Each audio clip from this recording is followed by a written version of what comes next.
नमस्ते बच्चों, मैं सपना जैन आपको क्लास 12th वितान भाग 2 का पाठ 2 पढ़ाने वाली हूँ, जिसका शीर्षक है सूझ और इसके लेखक हैं आनंद यादव।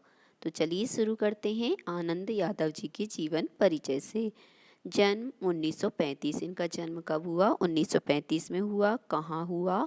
कागल। कागल कौन से स्टेट में या राज्य में आता है? तो कोल्हापुर, महाराष्ट्र में। पूरा नाम आनंद रतन यादव। इनका पूरा नाम क्या था? तो आनंद रतन यादव था। पाठकों के बीच आनंद यादव के नाम से परिचित, मतलब पाठकों के बीच ये क्या है? आनंद यादव के नाम से जाने जाते हैं। मराठी एवं संस्कृत साहित्य में स्नातकोत्तर। डॉक्टर आनंद यादव बहुत समय तक पुणे विश्वविद्यालय में मराठी विभाग में कार्यरत रहे। बताते हैं कि मराठी व संस्कृत साहित्य में इन्होंने क्या है? स्नातकोत्तर की उपाधि प्राप्त की थी। और डॉक्टर आनंद यादव बहुत समय तक क्या पुणे महाराष्ट्र में जो विश्वविद्यालय है उसमें मराठी विभाग में कार्यरत रहे।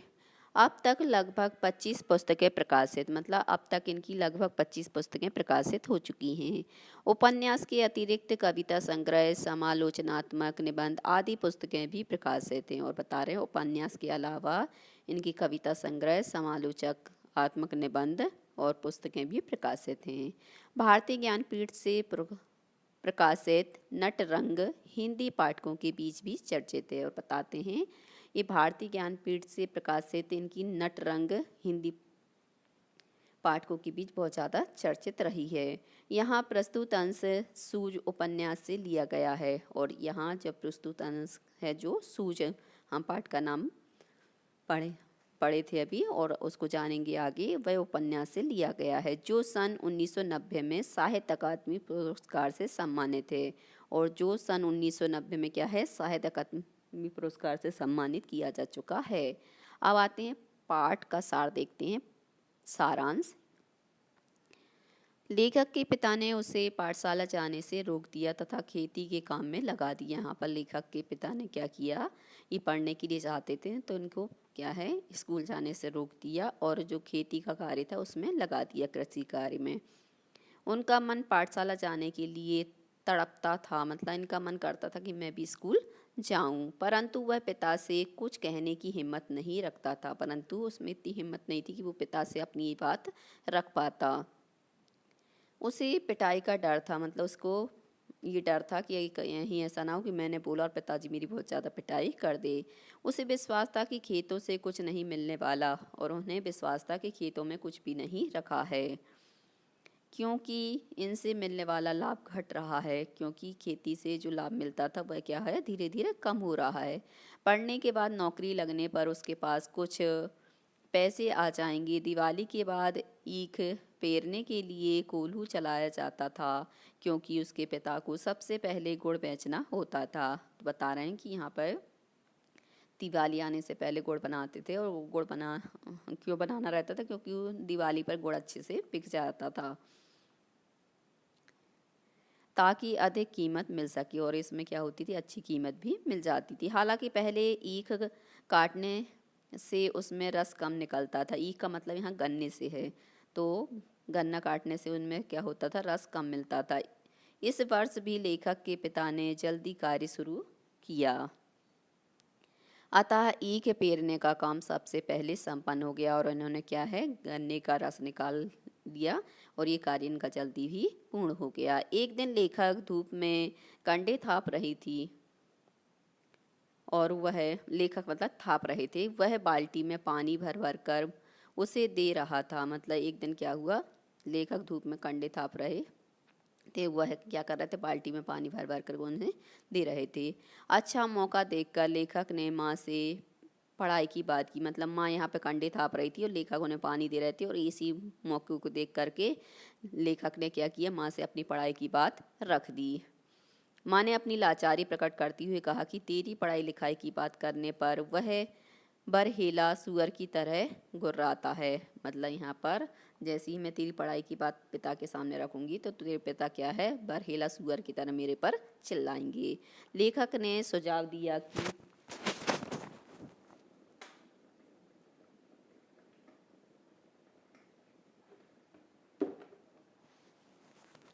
लेखक ने सुझाव दिया कि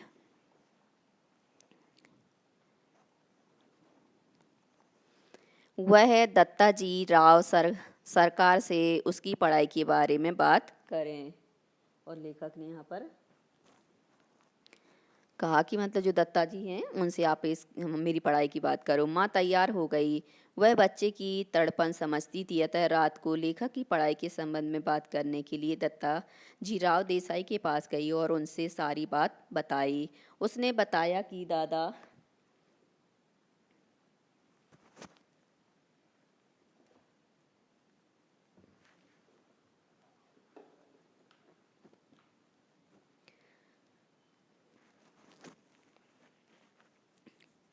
खेती का काम नहीं करता। उसने बच्चे की पढ़ाई बंद की ताकि वो आराम से गांव में घूम सकें। यह सुनकर देसाई चिढ़ गए। लेखक ने कहा यदि वह अब भी पढ़ने लगे तो 2 माह में 5वीं पास कर लेगा, उसका साल बच जाएगा। उसने कहा कि यदि अभी भी ये पढ़ लेगा तो उसकी क्या है, साल बच जाएगी। लेखक ने कहा पहले ही उसका 1 साल खराब हो चुका है, मतलब पहले से ही उसका क्या हो गया, उसकी माँ ने कहा कि 1 साल क्या हो गई, उसकी खराब हो चुकी है। राव ने लेखक से कहा कि घर आने पर दादा को मेरे पास भेज देना। और राव जी ने कहा कि जैसे ही तुम्हारे दादाजी हैं उनको मेरे घर पर भेज देना। माँ बेटा ने राव को सचेत करके कहा हमारे आने की बात उसे मत कहना, मतलब उन्होंने कहा कि हम दोनों आए थे ऐसी बात उनको मत बताना। राव ने निर्भय हो जाने को कहा, मतलब निश्चिंत रहो, जाओ भय रहित होकर। रात को दादा घर पर मालिक दिखाई नहीं दिया। खेत से आ जाने पर इधर भेजना।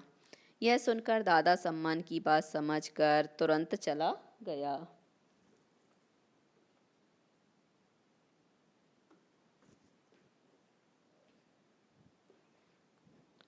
आधे घंटे बाद लेखक खाने के लिए उन्हें बुलाने गया। आधे घंटे के बाद लेखक क्या खाने के लिए उन्हें बुलाने गए। राव ने लेखक से पूछा कि कौन सी कक्षा में पढ़ता है रे तू। लेखक ने कहा कि 5वीं था, पर अब स्कूल नहीं जाता क्योंकि दादा ने मना कर दिया। उन्हें खेतों में पानी लगाने वाला चाहिए था। राव ने दादा से पूछा तो उसने लेखक के कथन को स्वीकार कर लिया, मतलब हाँ की स्वीकृति दे दी। देसाई ने दादा को खूब फटकार लगाई, मतलब देसाई ने क्या किया, दादा को खूब डांटा और कहा कि तुम्हारा ध्यान खेती में नहीं है। बीबी बच्चों को खेत में जोतकर खुले सांड की तरह घूमता है, मतलब खुद का तो ध्यान खेती बाड़ी में है नहीं है और बीबी बच्चों को काम में लगा करके खुद इधर उधर घूमता रहता है तथा अपनी मस्ती के लिए बच्चों की बलि चढ़ा रहा है। उसने लेखक को कहा कि तू कल पाठशाला जा, बखूब मन लगाकर पढ़। और उसने कहा कि अब कल से तू ऐसा करना, पाठशाला जाना और खूब मन लगाकर पढ़ना। यदि ये मना करे तो मेरे पास आना, यदि ये तुम्हें स्कूल जाने से मना करे तो मेरे पास आ जाना, मैं तुझे पढ़ाऊंगा। लेखक के पिता ने उस पर गलत आदतों का आरोप लगाया कि मतलब इसकी गलत आदतें बढ़ रही हैं। कंडे बेचना, चारा बेचना, जुआ खेलना आदि। लेखक के अपने उत्तर से उन्हें संतुष्ट कर दिया और उसकी जो कमियां थीं उसको गिना दिया। देसाई ने पूछा कभी ना पास तो नहीं हुआ। बाद में दादाजी को समझाया तो वे भी ना राजी हो गए।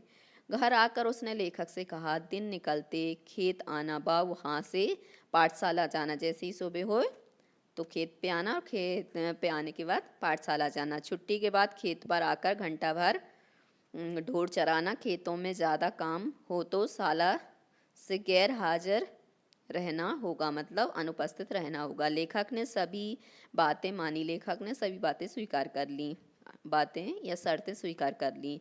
लेखक 5वीं कक्षा में जाकर बैठने लगा। सभी बच्चे कक्षा में नए थे। वह पुरानी किताबों की ही थैले में भर लाया, मतलब उसके पास जो पुरानी किताबों की थैली थी उसको ही लेकर आ गया। सभी शरारती बच्चे उसे चिढ़ाते व मजाक बनाते। सभी बच्चे क्या करते थे, उसको चिढ़ाते थे, उसका मजाक बनाते थे। फिर एक गणित के शिक्षक आए। सभी शरारती लड़के उनसे बहुत डरते थे। एक पतला दुबला लड़का था, वो पढ़ने में अच्छा था तो मास्टर जी ने उसे मॉनिटर बना दिया। मतलब एक पतला दुबला बच्चा था जो पढ़ने में अच्छा था, तो मास्टर जी ने क्या किया, उन्हें मॉनिटर बना दिया। उसे देखकर लेखक भी पढ़ने लगा तथा होशियार हो गया।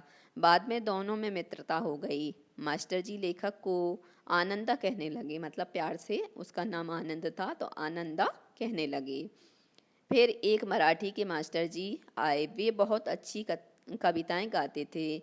उनसे प्रभावित होकर लेखक क्या करता, ढोल चराते वक्त उन कविताओं को गाता। इससे जो अकेलापन उसे खटकता था अब समाप्त हो गया। अब वो जोर जोर से कविता गाता, नृत्य करता, उनसे कविता गाने की अपनी पद्धति विकसित की। मतलब जो मराठी कविताएं गाते थे तो उनसे अपनी जो कविता गाने की पद्धति थी, तरीका था, उसको विकसित किया। मास्टर को उसका गाना अच्छा लगा तथा उसने 6वीं 7वीं के बालकों के सामने गवाया। और मास्टर जी को क्या, उसको गाने का जो तरीका था वो अच्छा लगा, तो उन्होंने क्या किया, जो 6वीं 7वीं के बच्चे थे उनके सामने उनसे गवाया। वे मास्टर जी उसे संस्मरण भी सुनाते। बाद में लेखक को विश्वास हुआ वो भी कविता कर सकता है, और वो क्या करते थे, मास्टर जी उसको संस्मरण सुनाते थे और बाद में लेखक को विश्वास हो गया कि वो भी क्या कर सकते हैं, कविता पाठ कर सकते हैं और कविताएं लिख भी सकते हैं। उसने मास्टर के दरवाजे पर छाई हुई मालती की बेल पर एक कविता लिखी। यहाँ पर मास्टर जी के दरवाजे पर क्या है, एक बेल, मालती की बेल छाई थी, उसके ऊपर ही इन्होंने कविता लिखी। लेखक ने मालती, लता व कविता दोनों ही देखी थी। इससे उसे लगा वो गांव, खेत आदि पर कविता बना सकता है। वह भैंस चराते, फसलों व जंगलों फूलों पर तुकबंदी करने लगा। वह उन्हें जोर से गुनगुनाता तथा मास्टर को दिखाता। बाद में वह कागज व पेंसिल रखने लगा तथा कविता लिखता। बाद में यह भैंस की पीठ पर शिला पर लिखता। याद हो जाने पर उसे पोंछ देता। यह मास्टर को कविता दिखाता। वे उसे कविता के शास्त्र के बारे में बताते। वे उसे छंद, अलंकार, शुद्ध लेखन, लय का ज्ञान कराते। वे उसे पुस्तकें व कविता संग्रह भी देते। बाद में मास्टर की समीपता मिलने से उसकी मराठी में सुधार आने लगा। मतलब मराठी भाषा में भी क्या है, सुधार हो गया। शब्दों का महत्व समझ में आने लगा। अब आते हम अभ्यास कार्य पर। इस पर सबसे पहला प्रश्न है, सूज शीर्षक के औचित्य पर विचार करते हुए यह स्पष्ट करें कि क्या यह शीर्षक कथा नायक की किसी केंद्रीय चारित्रिक विशेषता को उजागर करता है। तो सूज जो शीर्षक है उसके औचित्य पर हमें विचार करते हुए यह बताना है कि जो यह शीर्षक लिया गया है तो कथा नायक की किसी केंद्रीय चारित्रिक विशेषता को उजागर करता है या नहीं। सूज का साधारण अर्थ है सूझना अथवा संघर्ष करना। यह उपन्यास अपने नाम की सार्थकता को सिद्ध करता है। उपन्यास का कथा नायक भी जीवन भर स्वयं को और अपनी परिस्थिति से जूझता रहता है। जैसे उसमें जूझ दिया है तो ये क्या करता है, जूझता ही रहता है। यह शीर्षक कथानायक के संघर्षशील वृत्ति का परिचय देता है कि मतलब जो कथानायक है वह कितना संघर्ष करने वाला था। एक दिन उसका संघर्ष उसे पढ़ा लिखा इंसान बना देता है और एक दिन ऐसा भी आता है कि उसका संघर्ष उसे क्या करता है, पढ़ा लिखा इंसान भी बना देता है। इस संघर्ष में भी उसने आत्मविश्वास बनाए रखा। विपरीत परिस्थिति में भी वह आत्मविश्वास के बल पर जूझने में सफल रहा। वास्तव में कथानक को संघर्षशीलता ही उसकी चारित्रिक विशेषता है। मतलब कथानक की जो संघर्षशीलता है वही उसकी चारित्र की विशेषता है। उपन्यास के शीर्षक में यही केंद्रीय विशेषता उजागर होती है। अगला है, स्वयं कविता रच लेने का आत्मविश्वास लेखक के मन में कैसे पैदा हुआ कि मतलब वो भी कविता लिख सकता है। तो इसका उत्तर है, लेखक की पाठशाला में मराठी भाषा के अध्यापक नावा सौंदलगेकर कविता के अच्छे रसिक व मर्मज्ञ थे। मतलब कविता में रस लेने वाले और उसको जानने वाले। वे कक्षा में सस्वर कविता पाठ करते थे, मतलब स्वर के साथ कविता का पाठ किया करते थे तथा लय, छंद, गति, यति, आरोह, अवरोह आदि का ज्ञान कराते थे। लेखक इनसे बहुत प्रभावित हुआ। इससे पहले उसे कवि दूसरे लोक के जीव लगते थे। मतलब इससे पहले जो कवि लोग होते हैं वो ऐसे लगते थे कि ये तो कोई दूसरे लोक से ही आते हैं। दलगेकर ने उसे अन्य कवियों के बारे में बताया। वह स्वयं भी कवि थे। इसके बाद आनंद को यह विश्वास हुआ कि कवि उसी की तरह आदमी ही होते हैं। एक बार उसने देखा कि उसके अध्यापक ने अपने घर की मालती लता पर ही कविता लिख दी। तब उसे लगा कि वह अपने आसपास के दृश्यों पर कविता बना सकता है। इस प्रकार उसके मन में स्वयं कविता रच लेने का आत्मविश्वास पैदा हो गया। अगला प्रश्न है, श्री सौंदलगेकर के अध्यापन की उन विशेषताओं को रेखांकित करें जिन्होंने कविताओं के प्रति लेखक के मन में रुचि जगाई, मतलब पैदा की। तो इसका उत्तर है, श्री सौंदलगेकर मराठी भाषा के अध्यापक थे। वे मराठी भाषा का अध्यापन बड़े ही सुरुचि ढंग से करवाते थे। छंद की बढ़िया चाल और सुरों का ज्ञान उन्हें था। उस पर मीठा गला, वे गा गा कर कविता पाठ करवाते थे। वे सबसे पहले कविता गाकर सुनाते थे, फिर बैठे बैठे ही अभिनय करते हुए कविता के भावों को ग्रहण करते थे। अगला प्रश्न है प्रश्न नंबर 4। कविता के प्रति लगाव से पहले और उसके बाद अकेलेपन के प्रति लेखक की धारणा में क्या बदलाव आया, मतलब कविता से प्रति लगाव से पहले और बाद में उनके अकेलेपन के प्रति लेखक की जो धारणा थी उसमें क्या बदलाव या परिवर्तन हुआ। इसका उत्तर है कि कविता के प्रति लगाव से पहले लेखक को ढोर चराते हुए, पानी लगाते हुए, दूसरे काम करते हुए अकेलापन बहुत खटकता था। उसे ऐसा लगता था कि कोई ना कोई हमेशा साथ में होना चाहिए। उसे किसी के साथ बोलते हुए, गपशप करते हुए, हंसी मजाक करते हुए काम करना अच्छा लगता था। कविता के प्रति लगाव के बाद उसे अकेलेपन से ऊब नहीं होती, क्योंकि वो कविता में ही खोया रहता था। तो उसको अब ये जो कमी थी वह कमी नहीं लगती थी। अब वह स्वयं से ही खेलना सीख गया। पहले की अपेक्षा अब उसे अकेला रहना अच्छा लगने लगा। इस स्थिति में वह ऊंची आवाज़ में कविता गा सकता था, वह अभिनय भी कर सकता था, वह थोई थोई करके नाच भी सकता था। इस तरह अब उसे अकेलापन आनंद देने लगा था। पहले उसको कमी खलती थी, अब वही अकेलापन उसे अच्छा लगने लगा। अगला प्रश्न है, आपके ख्याल से पढ़ाई लिखाई के संबंध में लेखक और दत्ता जी राव का रवैया सही था या लेखक के पिता का? तर्क सहित उत्तर दें। तो हमें पढ़ाई के बारे में बताना है कि किन का तर्क सही था, इनके पिताजी का या दत्ता राव और लेखक का। तो मेरे ख्याल में पढ़ाई लिखाई के संबंध में लेखक और दत्ता जी राव का रवैया बिल्कुल सही था, क्योंकि लेखक को पढ़ने की इच्छा थी। मतलब जिनको इच्छा होती तो उनको पढ़ना मिलना भी चाहिए, क्योंकि ऐसे ही लोग आगे बढ़ते हैं।